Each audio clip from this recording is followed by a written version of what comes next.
Kia ora tātou. E rangi e papa, tui a te ai o nuku, tui a te ai o rangi. Kia puta ai tēnei taura, kia puta ai tēnei tauira.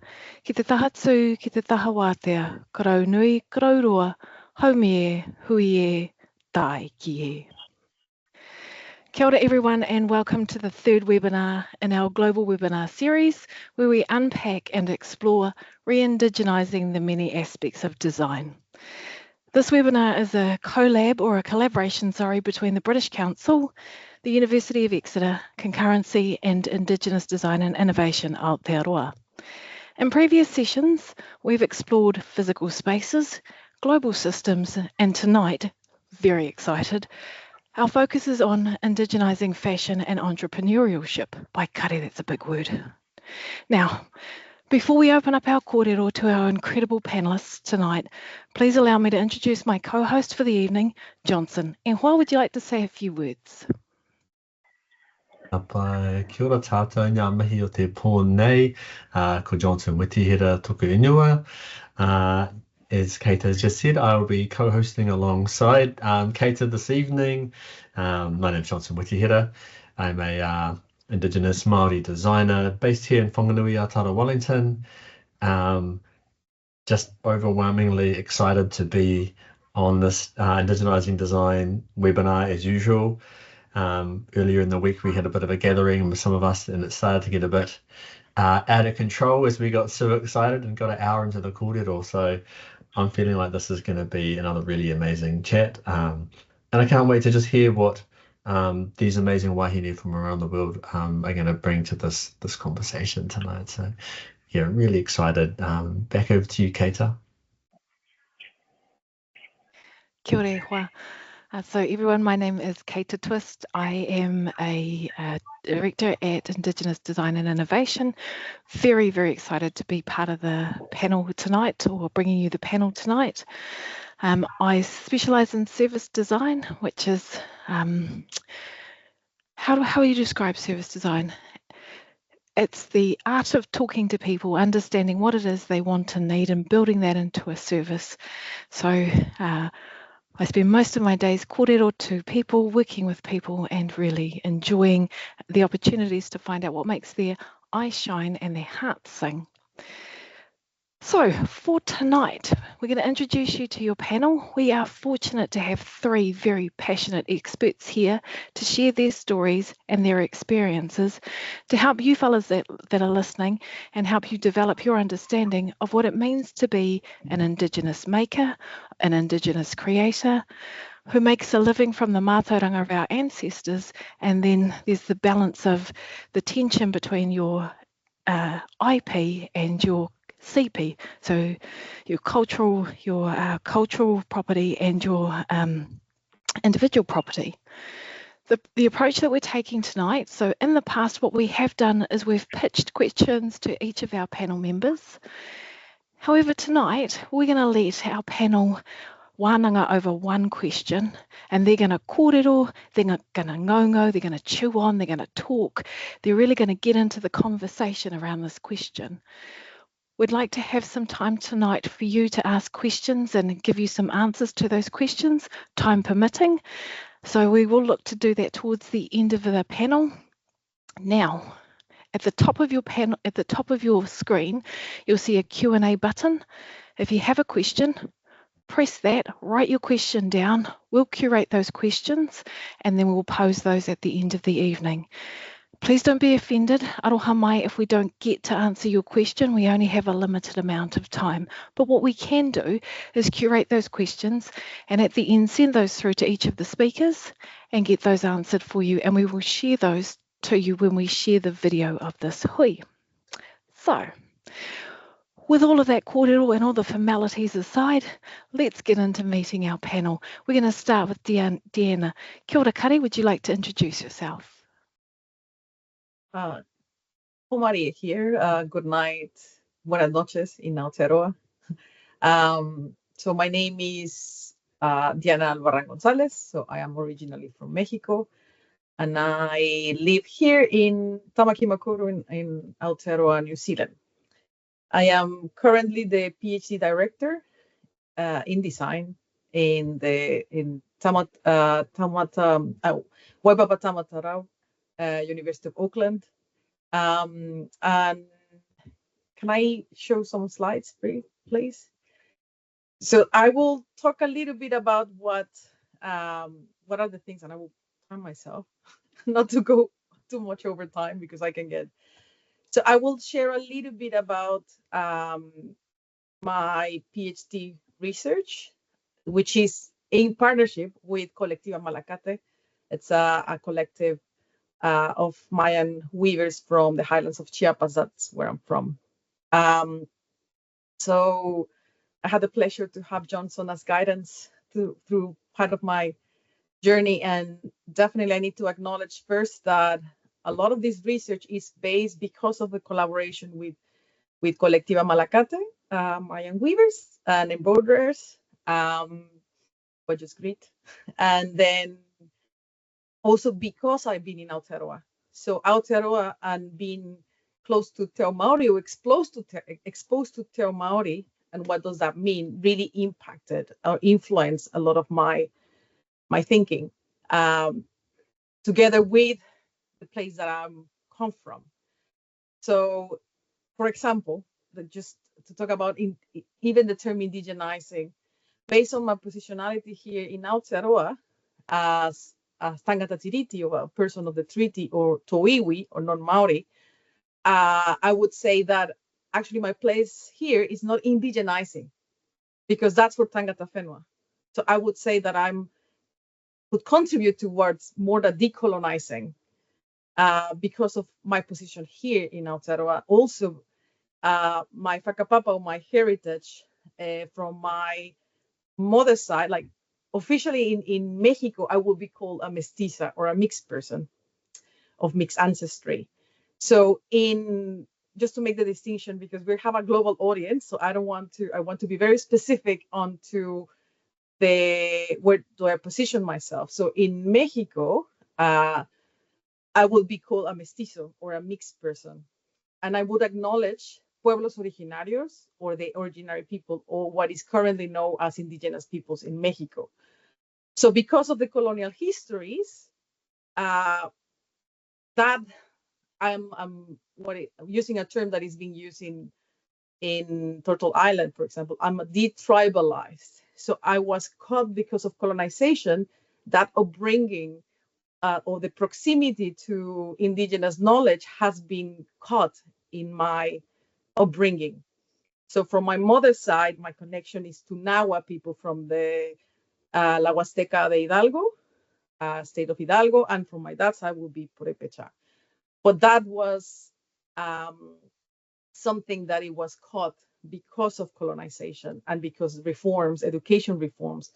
So if we contextualize in Mexico, colonization happened, with the doctrine of discovery in 1492, and then arriving into Mexico, the territory, in 1503, and then all of the rest. And we're talking about a land that is so rich in different histories, and not only and different even empires and kingdoms. So the history from my land, it's very, very, very long. And what we know more sometimes, for example, in the center of Mexico, is the Mexica, which is Mexico City or Tenochtitlan. But then in the south, there were different Mayan kingdoms. So going back, can I show the next slide, please? So going back into that, so my positionality, it would be from the Nepantla, or from the in-between of this, based on Ansaldúa, Gloria Ansaldúa, of the new mestiza, this in-betweenness of two bodies of water, or transitioning of between, and something that is not yet formed, but is in this transition. So the research was done together with, as I said, with weavers from Colectiva Malacate. They are Maya, Tzotzil, and Tzeltal, throughout years of collaboration. So I'm interested, or my research is interested in precisely these collaborations between, at least in Latin America, it's called artisanal design, or diseño artesanal, which is the link between craft and design. I call myself a craftivist. using the term from Betsy Greer of activism and craft, but as well because I want to reclaim or talk more about the term craft, but from away from this colonial lens, or to reclaim the term craft, because normally within this modern colonial lens of what is art, design, and craft, there's a big distinction of this. But this is a kind of external. If you see in different indigenous languages, there are no distinction between art, design, and craft. So my position in a way is to use the term craft to reclaim it and not to try to occupy art spaces just to be legitimized by these colonial powers. But if I write in my description, I said craft, design, art as the same word, because not to make distinctions between what is art, what is design, and what is craft. So some of the work, for example, that mis compañeras, it's like this is backstrap loom weaving. In the picture you could see, it's a practice that is alive, very holovil. That's the term that they use in Maya Tzotzil and Celtal. So based on our research and all of this exploration, we use the term of buen vivir. Buen vivir is good living, and it has been a movement in Latin America, or in Abya Yala, towards development, but away from the Western perspective of what development is. So, and with mis compañeras, with my research partners from Malacate, we explore in the Mayan Tzotzil and Celtal language is Lekil Kuxlejal, which is Lekil is good, Kuxlejal is life. So we were exploring what Lekil Kuxlejal centric or a good living would mean for them, or what does that mean for them in the work of weaving and embroidery and all of the textile practices. So by exploring this with them and different actors or designers, because in this space of artisanal design that I was saying, it's been said that they bring, let's say, Western educated designers to collaborate with indigenous people and weavers and makers, but bringing completely ideas of Western design for development, rather than listening and respecting the ways that weavers have. So for example, in the list, we can see a few of the recommendations that we talk about, Buen Vivir centric recommendations, like creativity as a right, autonomous collective, personal relationships. So can we go to the next slide? I realize I'm running out of time a little bit, but just to summarize of what I mean about Buen Vivir centric design. So if we think about Buen Vivir, and Buen Vivir from this image, it's coming from the meanings of this pattern, mostly the meluch, or that it represents the Mayan worldview with different cardinal points. So it has a whole richness in the meaning of the patterns, but I won't go into there too much now. But it's just to think about principles of things that, what does it mean to have a Buen Vivir centric design? So we have, for example, in the center, uno con el todo, or what with the whole, is this harmonious coexistence of the earth, beings, and nature culture as a unity as well, because in different worldviews, there's no, this culture comes from nature, to be in touch with nature, so there's no distinction. And then we have colectividad, or to be collective, to think about autonomía in Spanish would be, and tinoranga tiratanga will be a similar equivalent in Aotearoa, to think about reciprocity, complementariedad, to complement, to have mutual care for each other in those collaborations. And then to be resourceful, and I put resourceful or full of resources, to think about different economies and to challenge this, the logic of the capital, because especially when we talk about trading or textiles, so this richness of work, if we follow the logic of the capital, we know what is happening today, for example, with mass consumption. So we know that in fast fashion, for example, there's the different levels of exploitation through value chain, the value chain of the production chain, where some patterns, for example, from indigenous communities in Chiapas had been used by these fast fashion brands, and they've been produced in Bangladesh, for paying very bad bad working conditions for people. So it's just to think and not to follow the logic of the capital, and then to have ethics and respect dignity of people, and then to have pluriversal ways of thinking, like words with many words can fit, not having this hierarchical relationship but horizontal, and the coexistence, which sometimes is actually not that easy to complement and to navigate, especially when you trade. And to respect these many worldviews, many dimensions, and even to be aware of the paradoxes. But because in my experience, when I started the research, or from 10 years ago, what is happening now, it's very different in terms of law. So things have been moving, and the paradox of the things that were considered good or ethical in the past no longer stand now. So it's a constant evolution of this perception. And then equilibrium, just to think about that everything is in constant movement, and to think about cycles rather than at the time, like a cycle, not a linear thing. So yeah, so here are what you can see in the screen, like some of the recommendations that we think of, like for example, respecting and asking for the process, the time that things take, the symbols and patterns, to use alternative economies, to think about solidarity, not charity, which is a different mindset, to prioritize indigenous languages and concepts rather than what market wants to use. Because, for example, this is sometimes called wipil, but markets call it kaftan because it's something that they know, but kaftan is completely different and disconnected from the context that it comes. So we can't follow what the market wants sometimes, but respect what the origin of the terms. To be having indigenous knowledge as a center. I'm loving the way that your eyes are shining and your heart is singing right now. Thank you so much for sharing that introduction of yourself. Yeah.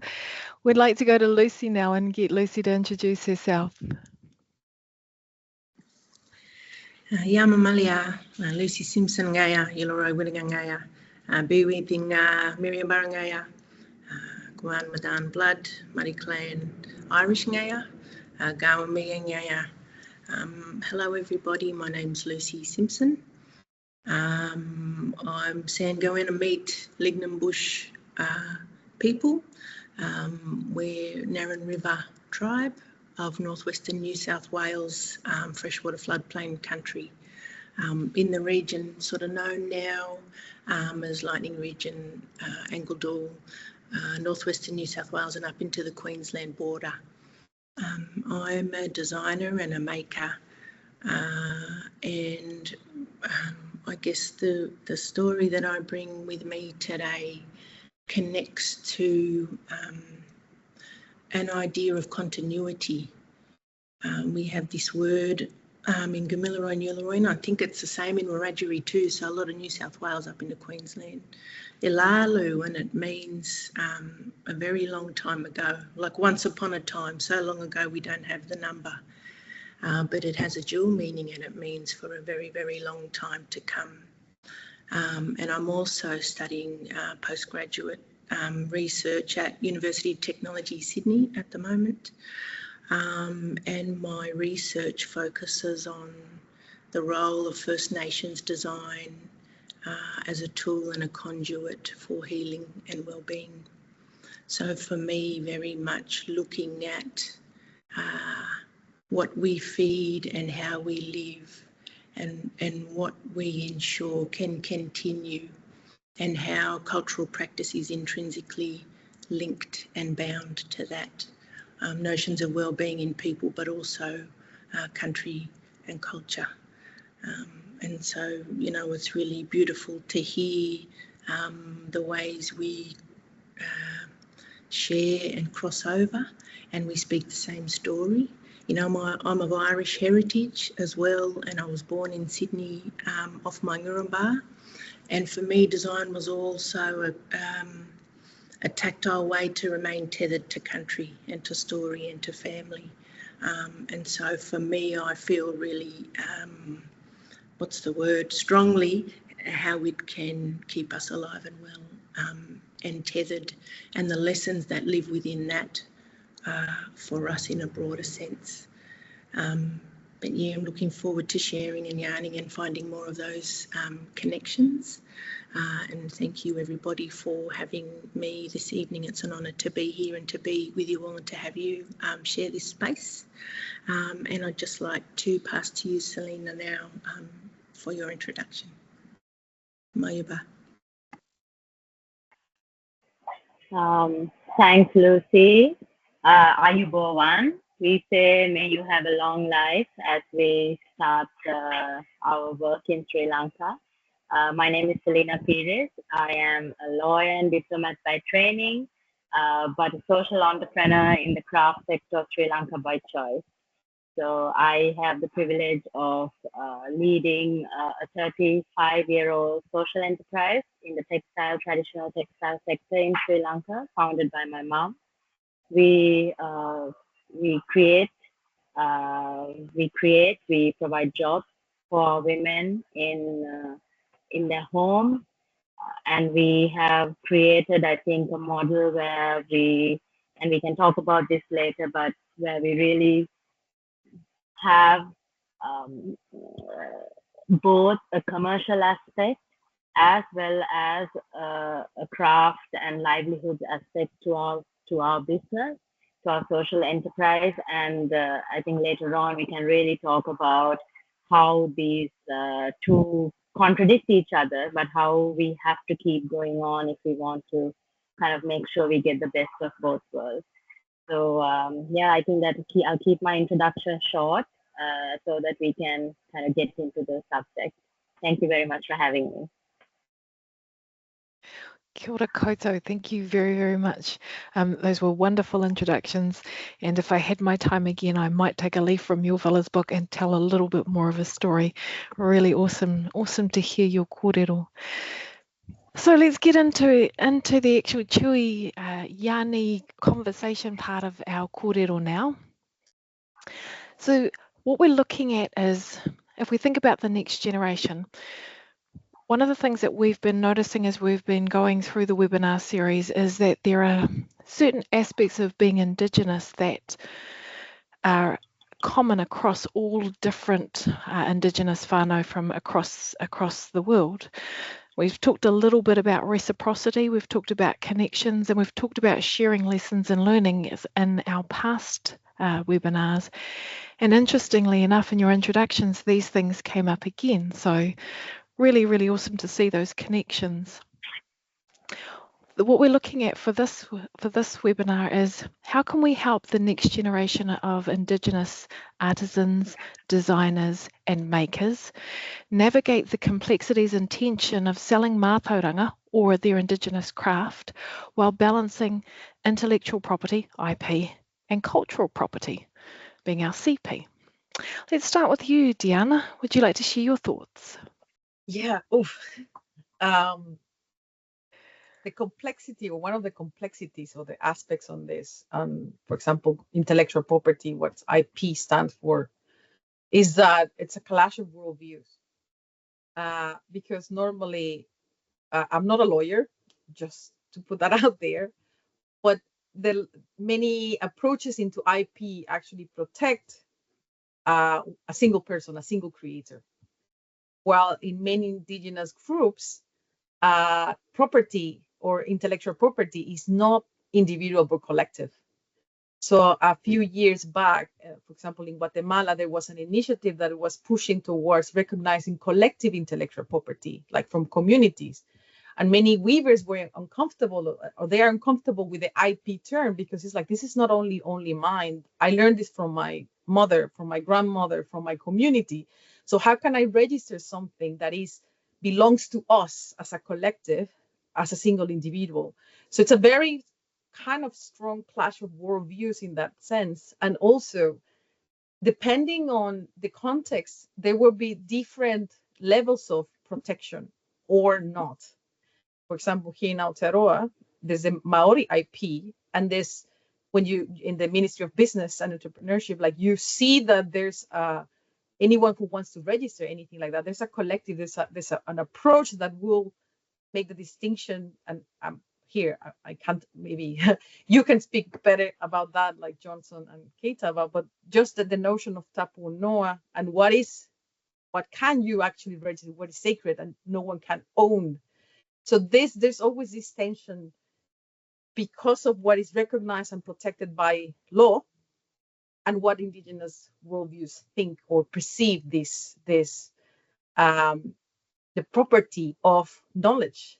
So again, there's not a single answer because every context will have different legal protection worldwide. And especially when we think about trading internationally, things even get a little bit more complicated rather than internally. So, yeah, and there are cases, for example, especially in the fashion industry, and there was this in Mexico, that's what I know more, or in Latin America, there have been this different approaches toward this, like when famous designers or fashion houses create these collections where actually just plagiarizing indigenous knowledge.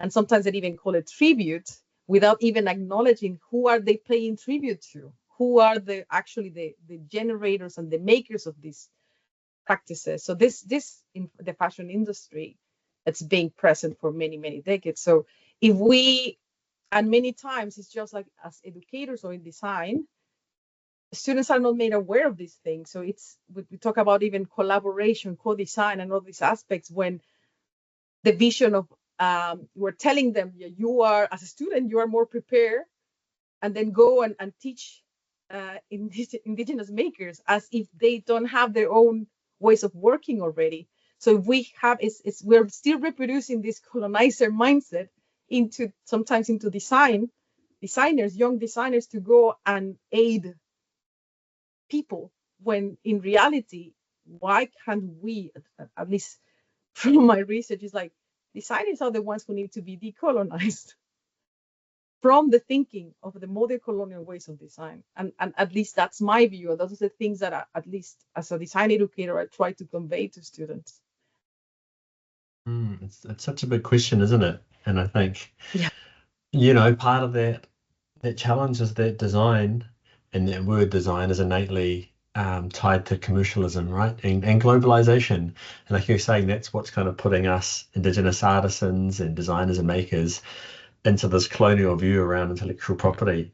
I know I've been asked numerous times, how do I protect my designs? And it's funny, it normally comes from Pākehā or non-Māori. So, how do you protect your designs? And I always find it like a really weird question, because I always respond by just saying, well, they're not my designs. They're designs that generations of carvers and weavers and painters have created. And I just say and they will go on to someone else to kind of use them. I've got looking at this book next to me with some designs you can kind of see, that I created for this book as an example. These are based on carvings that are 250 years old, but I did a sort of modern version of it. So it's something like this for me. It's I don't own them, it's just something that I've inherited and I get to kind of use and look after and hopefully help grow. But I was gonna throw that question over to you, Lucy, I guess, and see what it's like in your context as someone who's a really active maker, I guess, in this Indigenous space. Thank you. It's a big one, because I think often we feel that it's not even that we're walking two worlds. I think these worlds are overlaid and we kind of weave in and out. But I've been thinking about this a lot, and I should know more about the legal yarn than I do. But the thing that I think it can be really overwhelming. It can make you feel really disempowered. It can make you feel exploited and taken advantage of. In these conversations, in fashion houses, we've seen all this tribal art and all these trends come and they go. We're lucky that First Nations people have a direct line to the rest of the world now. All this new media world and how we've taken that on and how we understand it in an ancientness, but also in this complete newness, I think is very powerful. And I think agency, presence is really important, being able to speak on your own behalf and share your own story, but also being an active member of your community in that, and I say these things when I introduce myself, because it reminds me of my obligations. So I can't just use this thing as I like. I have a responsibility and an accountability to care for those and be strong in myself so I can show other people how it needs to be looked after and cared for. So if you think of yourself as a custodian and a caretaker of cultural narrative, of tribal design, of ancient story, then you look after it with your life. And then you find the people and you make the relationships with those that know that world and are the best at what they do, and you build from that. So I have found I've been really fortunate to forge those relationships, and they don't come easy. They take time to build, but it's something that I think it's really important to invest in. And platforms like this, where we get to share story and speak about those things and yarn about the importance of that, only can amplify that message. Yeah, but that's how I feel. I think you need to know what it is that you're looking after, and then you need the people to help you do that, I suppose. Yeah. Yeah. Oh, kia ora, Lucy.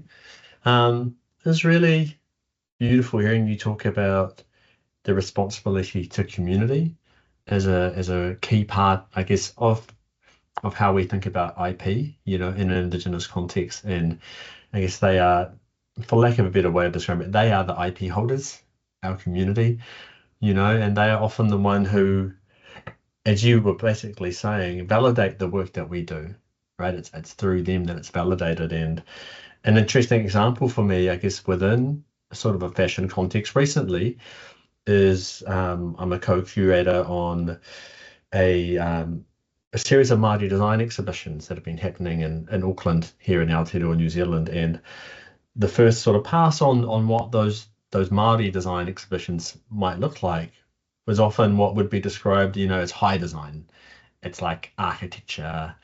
It's kind of award-winning design projects, often where Māori and in other contexts where Indigenous design features, but it's often heavily influenced by non-Indigenous designers, or it's design context where our people don't really care about those things, and I brought where there was a fashion component of this My Design exhibition, and there was sort of high fashion, and we really respect our kind of wide spectrum of Māori fashion creators. I really kind of brought to the table an idea of I wanted there to be a collection of Māori hoodies. And I said hoodies because any of these contexts you go to, like Māori contexts, at sports games, at our marae, at our meeting places, you always see us in hoodies, right? And there's always this really beautiful, you'd describe it as vernacular typography, right? And there's all these unnamed Indigenous community designers, who are designing all these things for our people. And I might design something that I think is beautiful or useful or whatever, and the community might not care about it. But I might design a hoodie for a charity thing that they're doing for a local school, and they'll wear that for years. And I think that's really interesting around that responsibility to community, but also how the community are really playing an important role in validating kind of what we do. I'm going to throw that same question over to you, Selena, and just sort of see what, how you feel about IP in your context, which again is really connected, but much broader in a way. Yeah, so I think there's several nuances here. So absolutely, I think agreeing with what was spoken about, the whole notion of or the evolution of the legal system to be able to kind of give the IP or recognize the maker in the process of when a design is created, and often created by a designer from the global north, sold in the global north. I think there's a lot of conversations to be had, and I don't think it's as direct as one would like to think, because I mean, traditions and techniques and designs are in the public domain. So then when you do when you are inspired by it, where do you draw the line? I think it's a very nuanced discussion. It's not like an innovation that happened very clearly from one maker.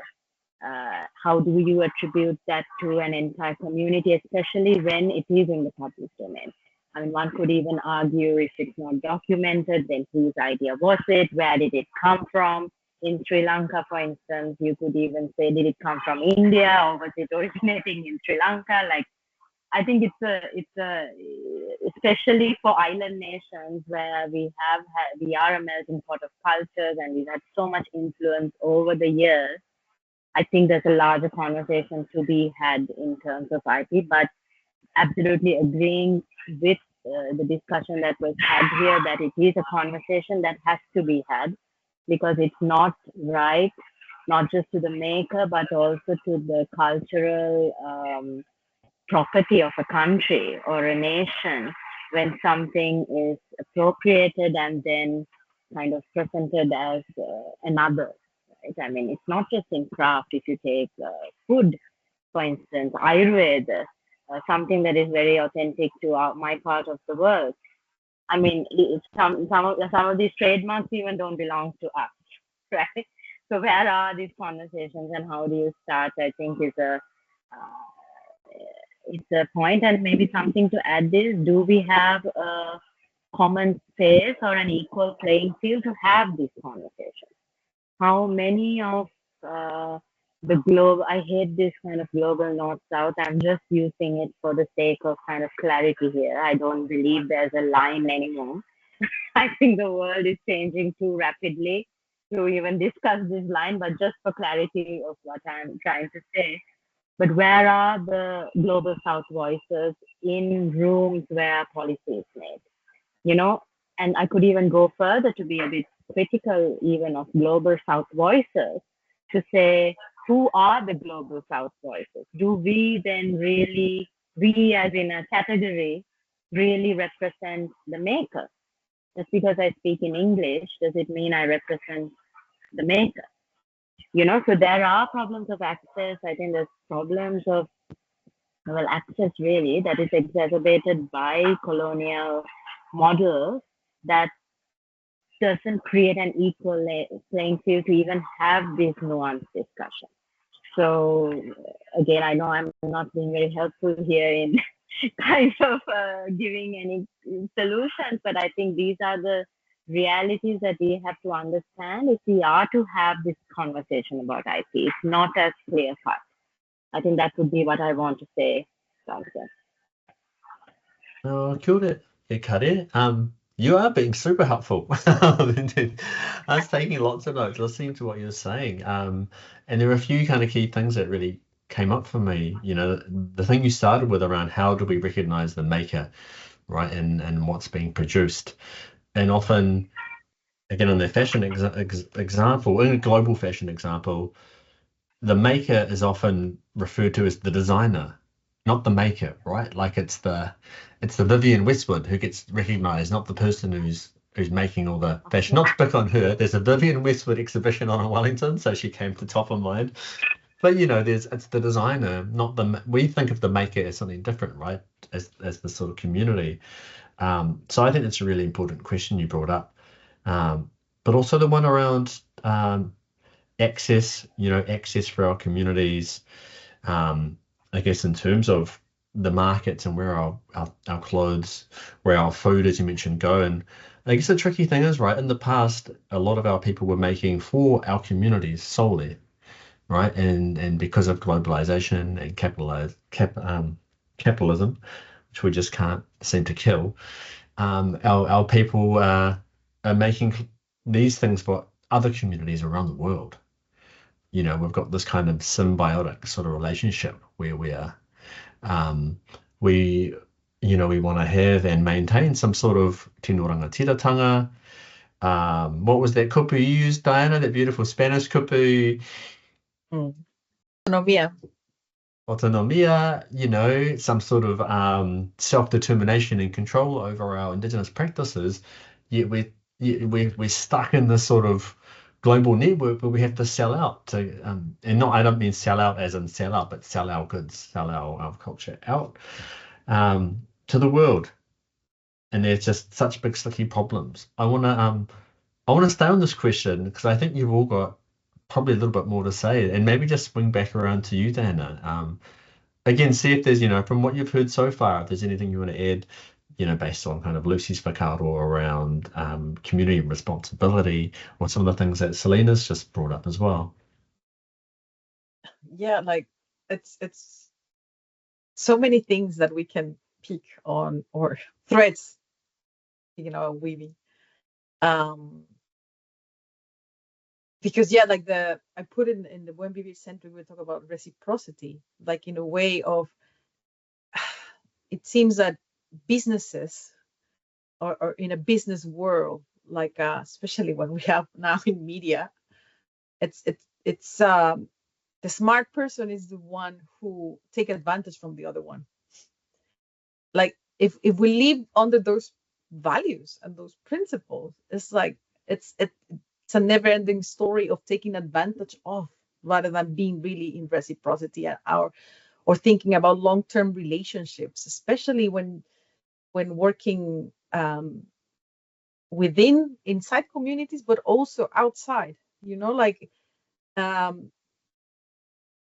So yeah, like why can't we think about more in terms of that reciprocity? How can we build a relationship or relational? Well, talking about more. Some people speaking about relational design or relationality in that terms of developing these relationships with people rather than trading as such only. Yeah,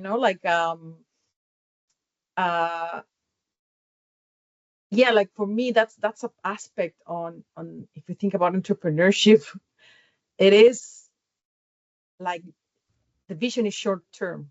It is what you can gain fast. Yes. And the most, rather than invest, and using language terms, but invest time into building these relationships and growing together and learning from each other. So I'm very honored and thankful to be in this panel, for example, and learning from each other, like what Lucy was saying about the country, or how to respond, that responsibility to give back to community and to country. Or what Selena was saying too, of like, how can we acknowledge the maker book? Because that's a complexity within, yes, it's the knowledge from a community, but actually as well the craft and the making, the time and the embodiment of making. How can that part also be acknowledged within these collective frameworks, and that for me, especially with mass production in fashion and all that stuff, like there's a different feel when you see the hand of someone. It just is tactile. Is I know. It feels amazing. It feels amazing because I went and found my one in the bedroom that you gifted me a long time ago after I saw it. But thinking about the communities, that this came from, and the deep research, and work and collaboration you've done with them, I guess, like what's the kind of success for them in this kind of contemporary context? You've been on this journey with this community. What do they see as success? And I'm just wondering, is there such a thing as an Indigenous global artisan craft network? Think that works alongside a Western globalization one. Is there kind of an Indigenous alternative to that doesn't go globalization's crap, but goes, actually, this is the thing that's kind of working. This is the thing that maybe has some positives for our communities. What do you kind of think about that? And yeah, again, just that sort of success. I'm interested in what's working for those communities that you've engaged with so far. Yeah, for me, a sign for me, but for them, it's like they have been working together like for 14 years and a collective of 90 women. So if you think about in the context, that's in terms of time, that's a long time as an independent collective, not depending on funding from governments or from NGOs. It's really their own work And they do collaborate within communities, because some knowledge, for example, from spinning wool or Malacate in the tool. So one of the big learnings that I have from them as well is they talk about innovation as resistance. So resisting the pressure of fast fashion industry, and to maintain rhythms of working or measuring with the body or spinning by hand. So maintaining these practices that, under the lenses of mass production, are like a waste of time, are crucial for the well-being from the community and personal and intergenerational.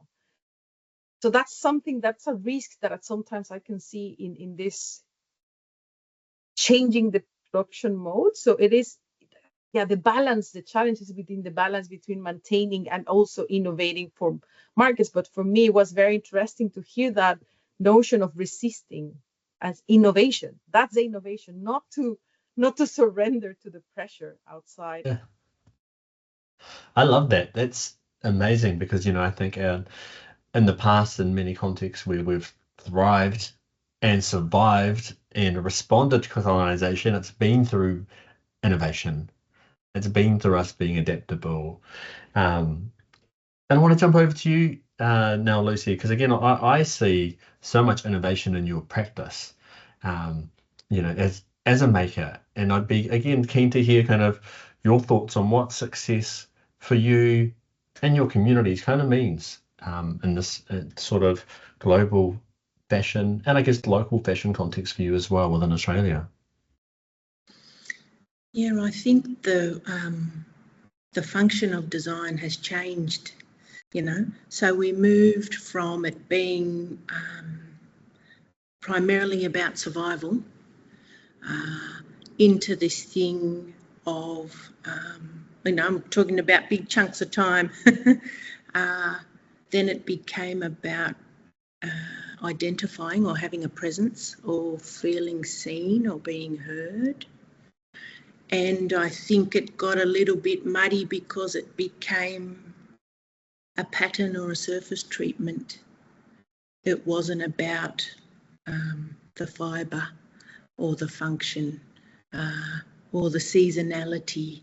And it came, my sort of practices had that in a microcosm. And I got to a point, I think it was 2019, when we had one of the most severe droughts on record, and our rivers completely dried. And as a freshwater woman, I still get goosebumps walking the dry riverbed. I remember it. And I thought, I'm a designer in a world that has so much stuff. There's generations and generations of things that are still not needed and will go to waste. What is the thing that I'm making, and what is the thing that we and the world needs? And I think sometimes when we get pushed to extremes, like all the tech stuff, so people got into calligraphy, fast food, so then people wanted to make their own bread. It's like you push back to that thing that is sort of going so fast that you've forgotten to stop and realise what's happening. But there's something inside us that needs that thing that is real and is full and is rich and layered and beautiful. And I think our world is most certainly moving in that direction. The headlines now about the fastest extinction rates on record in Australia. Koalas will be gone in my lifetime. Like, I feel that hits me. In the drought, we lost nearly 90% of our freshwater mussels, which are a keystone species of our river ecology. This is happening in real time. And I think it's going to also be our lifetime that people are going to understand that First Nations practices is going to be what's going to save us.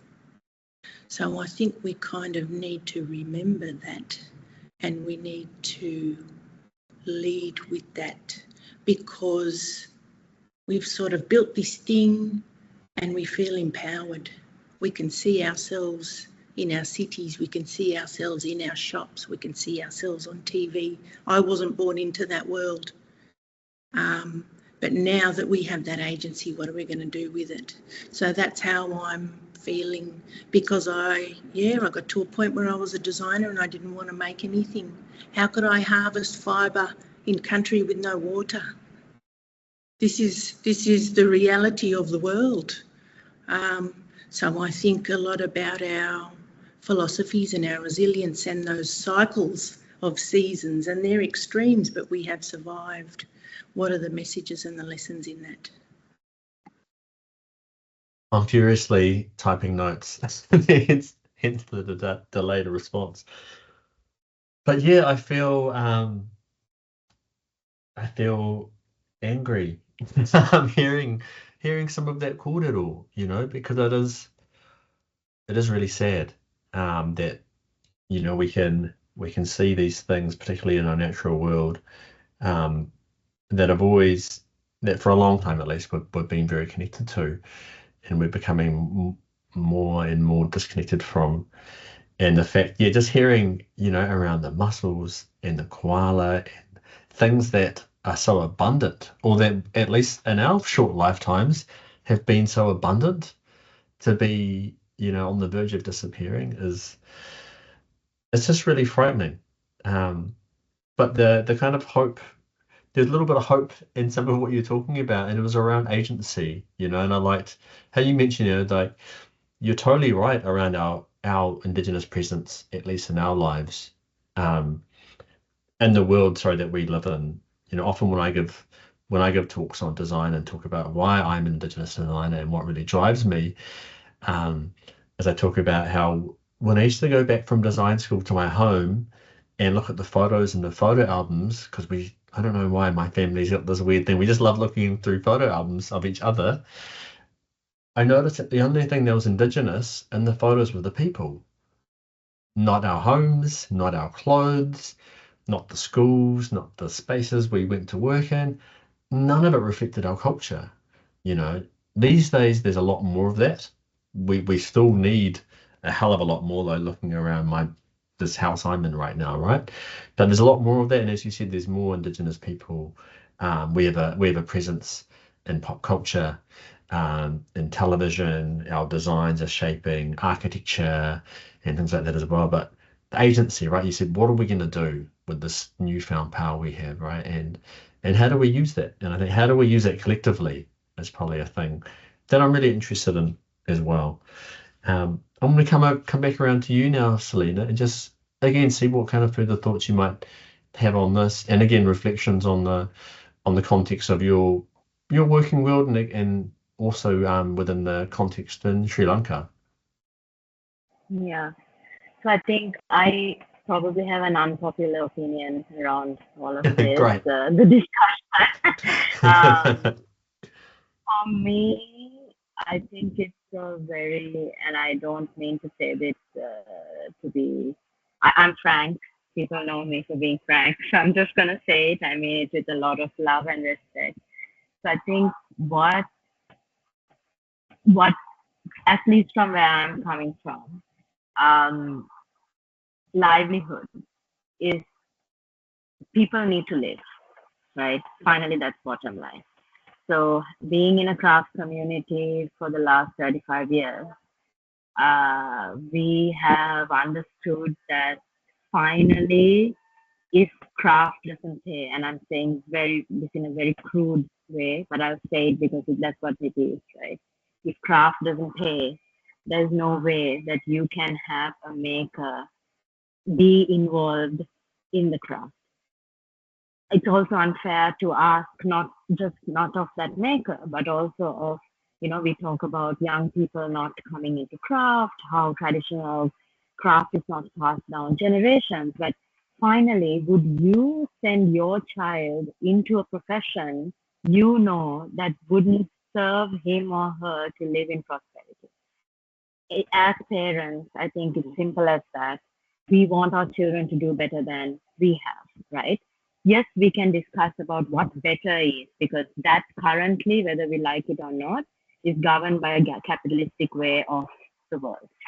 And we can't deny, everyone wants to be the next, not everyone, but most kids want to be, what's his name, Elon Musk. I mean, I'm talking about the reality of Asia, how Hollywood, how all of this influences us, right? This is the colonization we talk about. We want to be Jeff Bezos. We want to be these people that we see, right? So I think that is the reality we have to grapple with. So if I come down to kind of what craft and how crafters can survive in this way, finally there has to be a livelihood. So we are fair trade guaranteed in Sri Lanka. We are the only textile craft handloom company to be so. We talk about a living wage, the assurance of a living wage. Would you work for a living wage? I mean, would I work for a living wage? I mean, this is the point, right? So I think what we need to have are dignified wages. We need to have prosperity attached to the craft industry.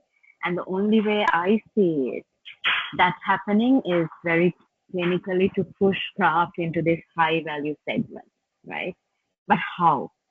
There's such a huge gap between what we do in Sri Lanka and what, just to use your example, Johnson, what Vivienne Westwood would do in her ateliers or studios. Right? How do you access these people? There's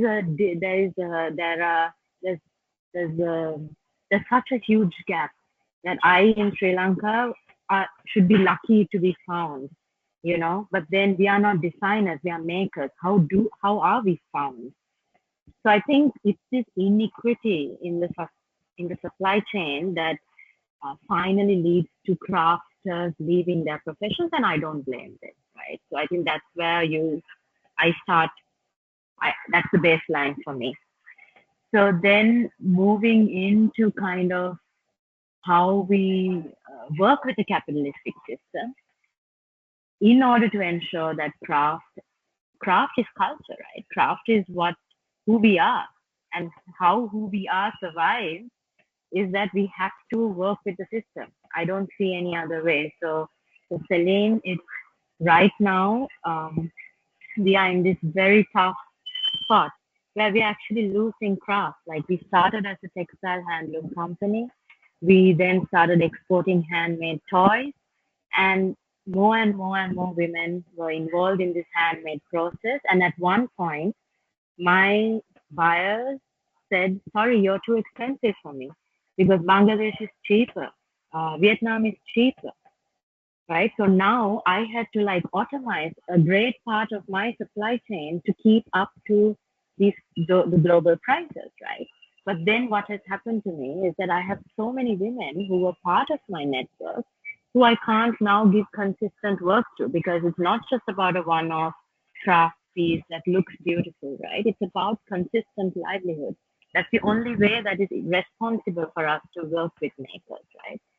So, I mean, how do you grapple with this? So the one thing, maybe the one positive thing that I can add in all of this, sorry to kind of, if I'm sounding very negative, but the one positive thing that Celine is doing is we are actually classifying our supply chain and really identifying master artisans, degrowing our craft business, and diversifying into using some of the cut and sew operators who are largely women into the production of menstrual pads.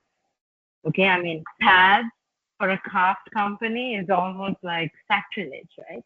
But for us as a social enterprise, driven by a business model, driven by the fact that we have to be financially sustainable in order to keep giving our crafters the dignity that they deserve, we have had to take this decision. So it's almost like you scale back, you degrow what craft can be, and you almost start from scratch. Because you can't now right or wrong, right? Like, what am I going to say to this community? Sorry, we are going to now tell you all that you have no more work because craft is not sold. If we want to go high value, we have to move from 100 pieces to 10 pieces. And sorry, maybe you don't have the skills, and definitely we don't have the design capability to make those 10 pieces to reach Vivienne Westwood. I mean, it's a huge trade-off, and I think that's what I mentioned in my introduction, that to create a dignified business model, and I do believe that a business model is the only way to go forward, because it's the way the world works. At least in our generation, we need to fight this system from within the system, is what I believe. I know there's a lot of people who don't agree with me, but that's how I approach it.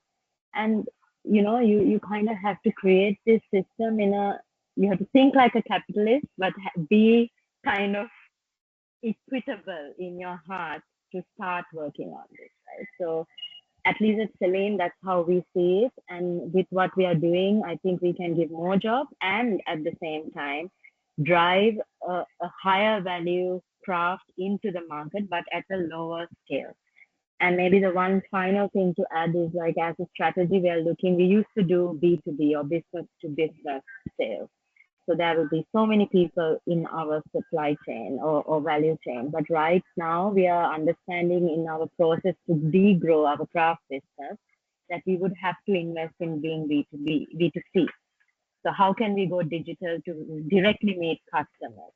How can you reduce those costs so that there's not so much added down the supply chain, like there's not so many margins that you have to deal with, So these are all the business decisions we are making to make sure that we do keep Sri Lanka's craft alive.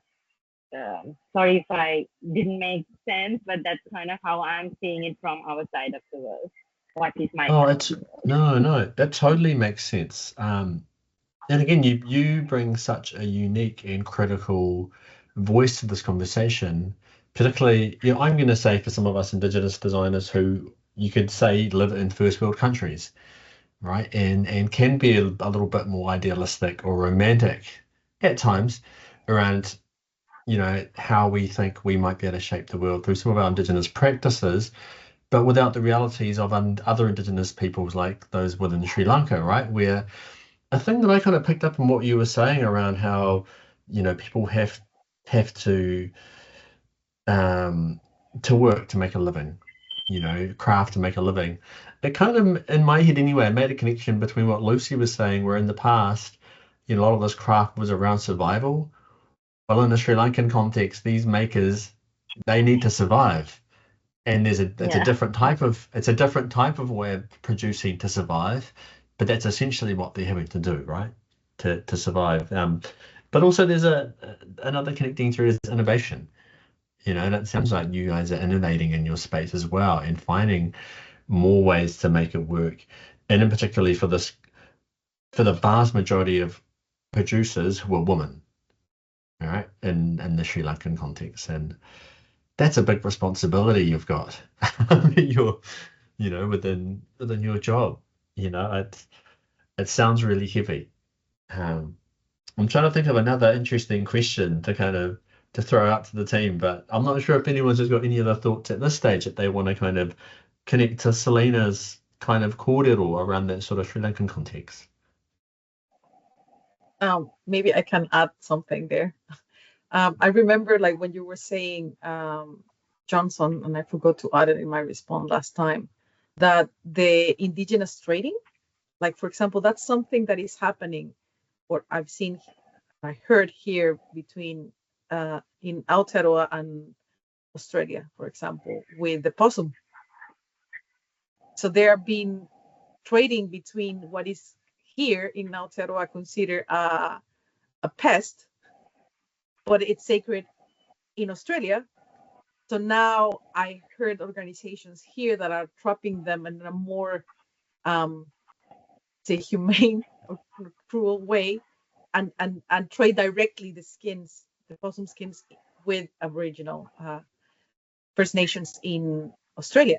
So that's a network, like a different way of relating and trading between Indigenous peoples that follow a different way of relating, and bringing and coming back into Selena's point, like, from the context that I come from, it's also known as Global South. And those are the things that, for example, that at least mis compañeras from Colectiva Malacate have been doing. It's trading itself for them. It's not the main goal, but it's a way. Actually, Lequil Kush Lejal in Spanish is translated in them. They also in Vida Digna y Justa, fair, dignified life. So textiles and textile making become is a pathway for a fair, dignified life, and to preserve that. So, for example, they trade and a lot in social media, but instead of doing through a just what you can find in some websites, the picture on the price, it is, if you want to know more about this piece, contact us, and they will tell you the story behind the piece, the maker, the time, the symbols, the place, because they want to connect with the people who are getting pieces from them, and in a way, educating beyond only prices. So that's a way, for example, for them to resist and to connect with consumers directly in a more to inform the practices. Of course, many times, and because they do it in social media platforms, you can see that people is just give me the price, but then it's like, first they have a legend in the images, the patterns and techniques from this piece belong to the indigenous people's rights. So just establishing there the legend that the piece is part of their indigenous people's rights as protected by UNESCO. And also that part of, let's start with, it's not that, instead of with the price, it's like, let's inform you and contextualize the piece beyond only prices, makers and name of the maker, name of time and techniques, and it's a way of educating consumers at the same time. So those are the practices that Colectiva Malacate they're actively doing to try to, yes, within trading, but in a way that it feels a fair and a dignified, that provide a fair and dignified life to them as collective. So is this, for me, it's more like these little ways of resisting, these little gestures that we can transform the context as much as we can. Yeah, and it's almost like we could pull together some of these different Indigenous ways of engaging with consumers and Indigenous ways of engaging with each other and make our own map and make our own collective guide to how we might do this. As you know, I like making maps and Indigenous methodologies for how do Indigenous peoples solve our own problems. But this conversation too around price, I think pricing is a real interesting one. And I know, like, when we had our sort of earlier chat last week, Lucy, you mentioned sort of pricing in some of your practices and the challenges that come with being an Indigenous maker, and kind of how we at times have to, I guess, based on the volume and the scale of what we make, price things in certain ways that can make it challenging for our people. Do you want to add a bit more of like your thoughts around there? Yeah, sure. And just to, off the back of our last conversation, I've thought about, the comments around the possum skin, and our community has done that. So we have sourced mudai, we call them possum furs from Aotearoa, as part of our community revitalization projects. So for us, there's been such vast land clearing up our way that there is no habitat left for the possum. So we make our cloaks and sing the song for their return. So there's, I think, this beautiful cross-cultural collaboration or conversation about practice-based exchange, which I think is really beautiful. That can support, this is material supply, but you can also think about when you bring together two cultural practices, or when you bring together two traditions. And another example of that we had a little yarn about last week was communities from Arnhem Land, communities from Broome, who have travelled to India to explore woodblock printing and textile manufacture, which has been and it's happened in the past. I think there's been relationships with Indonesia and Afghanistan, I think too, with embroidery and batik in Indonesia. And they just create these beautiful, special, rich new cultural traditions. And I think that idea of this platform, maybe one outcome that we can give each other a job to do today is to start to contribute towards building that. How do independent designers, artists, makers, communities, social enterprise, how do we work to bridge those gaps and bring people together? I think that could be a really special outcome from today, even within our own networks. How can we celebrate and share those stories? I've probably spoken too long now, but one of the thoughts I had was about this kind of cultural notions of value. They're in opposition to each other almost. And I think about the comments on reciprocity, you know, our kind of cultural structures are founded on trust. And I think that idea of the individual gain, you know, we've become so far removed from that. But if we can make these First Nations or Indigenous networks and relationships and supply chains, maybe we can implement that within our own relationships and communities. So maybe that's a continuing conversation or a continuing thread from the last one. I think that's definitely a really big consideration, you know, around, and thing I'd love to actively, and I think some of the people seeing their heads nodding on, I know talk would be keen to be part of, you know, is how we kind of build these responses, build these First Nations relationships and supply chains, and as you said, and create sort of trust there. And I was reminded of this today when here in Aotearoa there was a really big government hui or meeting around international trade, and there was only one iwi group, one tribal group there, and they had to force themselves, you know, to be invited and to attend this thing, and they've got billions of dollars in assets, and we're still being forced out by our governments out of these conversations.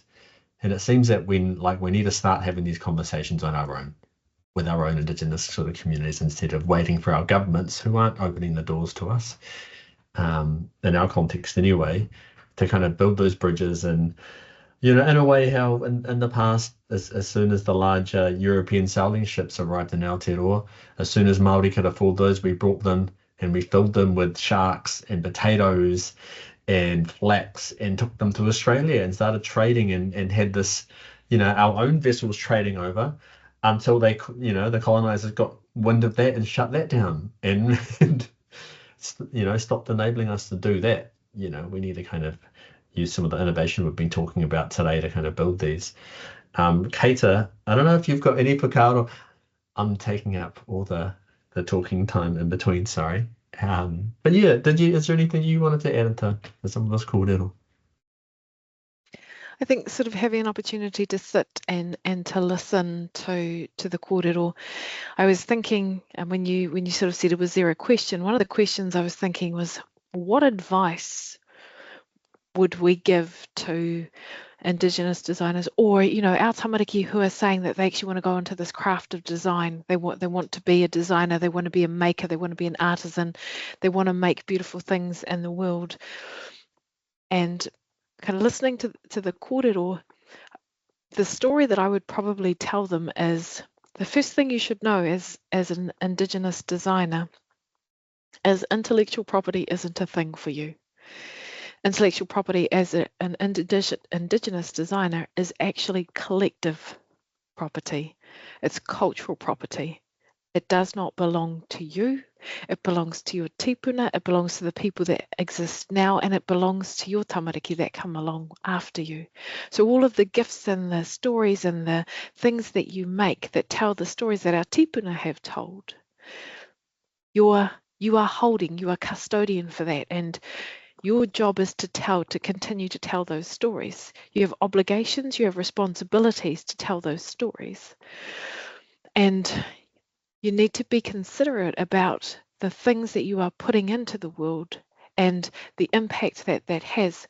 So thinking, Lucy, about your statement where we're walking on the riverbed, right, and how that made you feel.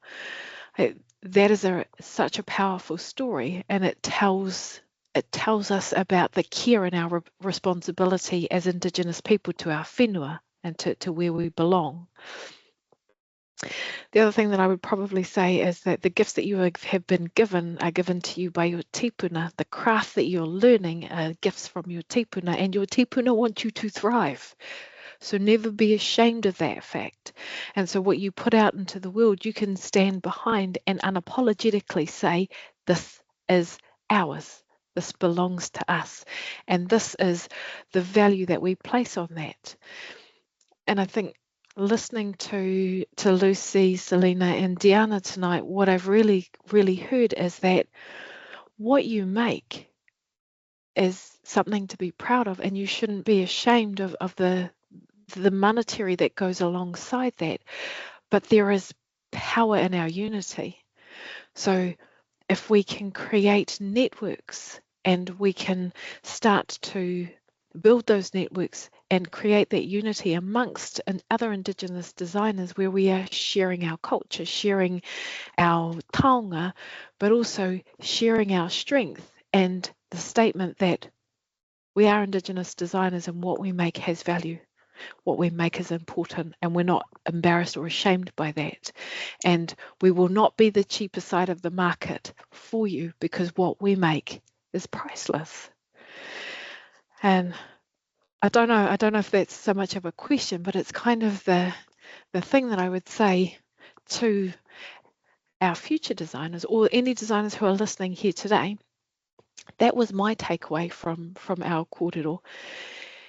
And I just wondered if either Selena, Diana, or Lucy, if you had something else that you would add to that, if you're thinking about that new designer who's coming in, that new maker, that new artisan, is there one piece of advice that you would give them?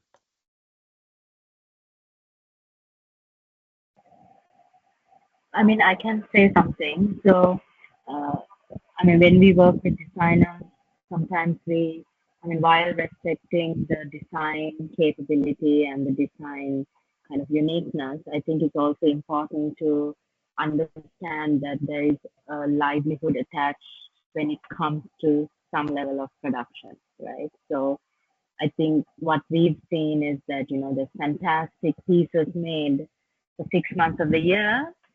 They are master artisans, but for the rest of the 6 months, they're paving a road, they're a housemaid, they are, shopkeepers, whatever it is. So I think the point is, like the point of change can be through design. So if designers can think of that livelihood and the sustainability, when I use the word sustainability, I don't mean the environment alone, but the sustainability of that consistent pay for women and makers, especially women. I think that's something that we do need to think about, and I don't think that's as such in design schools as much as it should. It's not just about the creativity, it is also about the responsibility towards a maker, towards a supply chain. Yeah, I had another point, but I don't remember. So I'll let the others to see. And if I remember, I'll come back to it. Fantastic, thank you. That's a really, really good point. Thank you very much. Lucy, did you have something to add? If you had a piece of advice, what would that be? I'd just love to end on a quote, if that's okay, from one of our elders and knowledge holders who has now passed. But I find that this, for me, has empowered me and given me strength for many years, and I'd really love to share it. And it is: one cannot be sure that a story was told in exactly the same way today as it was 100 years ago. A Noongar story was not intended as an accurate, never-changing historical document. History was an alien concept. What was crucial was how and where the stories were linked to the land, the burgu and the law. The stories had to be understood by the contemporary people, so the language had to be adapted to follow the changes in language and habits. But at the same time, the stories had a high level of stability and continuity over 1,000 years. And that's from one of our elders, Uncle Tex Q Thorpe. And it's, a beautiful sentiment, I think. You're right, that is absolutely beautiful. And isn't it absolutely fitting that the words of our tipuna, those who have come before us, and the way that they tell us stories and give us guidance, is so important even for today. Like those, as you said, the stories that were written hundreds of years ago, they don't necessarily have to be the same, but they tell a story and there's a point to them. So we can keep the point and change the words to suit how we are now. That's very beautiful. Thank you for sharing that, Lucy. Really appreciate that. Diana, over to you. Do you have a nugget of advice? Now, I'm sure you get to meet lots of new designers, so this might be a really easy question for you. I was thinking, like, which one? Hard to decide in what exactly, but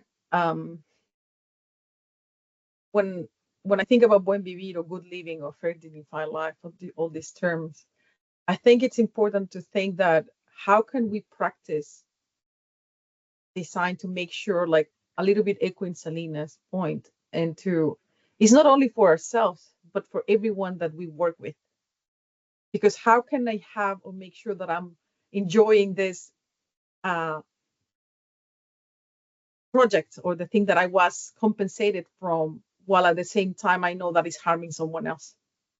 And for that, sometimes, and here I go back to el corazón, or the heart. It's important in the Mayan worldview, but also in popular culture, or in Mesoamerica and different indigenous cultures, pre-colonial as well.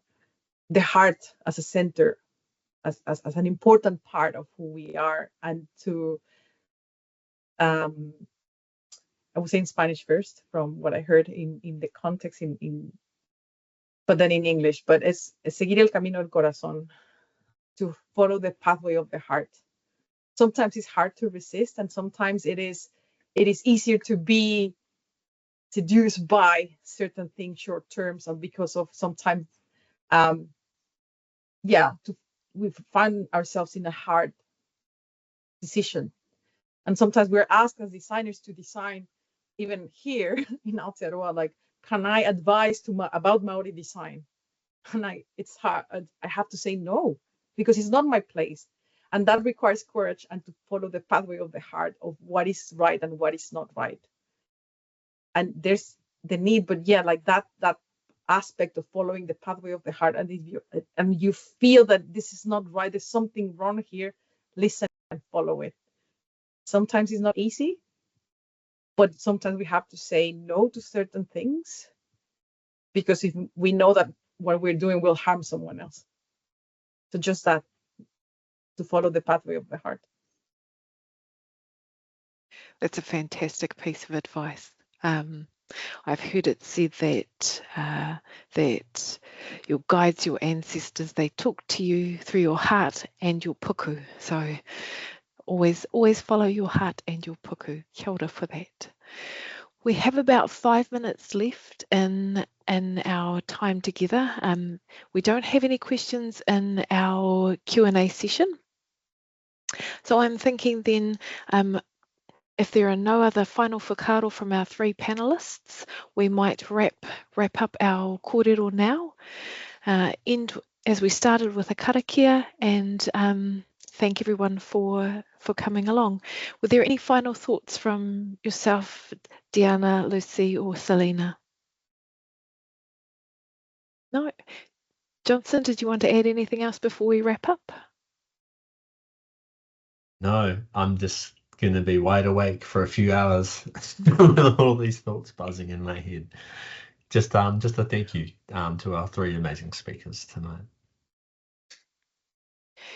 Yes, absolutely echo that. Thank you three for your time, your effort, your aroha and your contributions. Our karakia whakamutunga, kia tau te rangi Māori o rangi nui e tui honei, o papatu anaku e takoto nei, tai au e awhi nei, ki rungi a tātou. Ti hei, Māori ora. Thank you very much, team. Good night, and good morning, or midday, depending on the world that you're in now.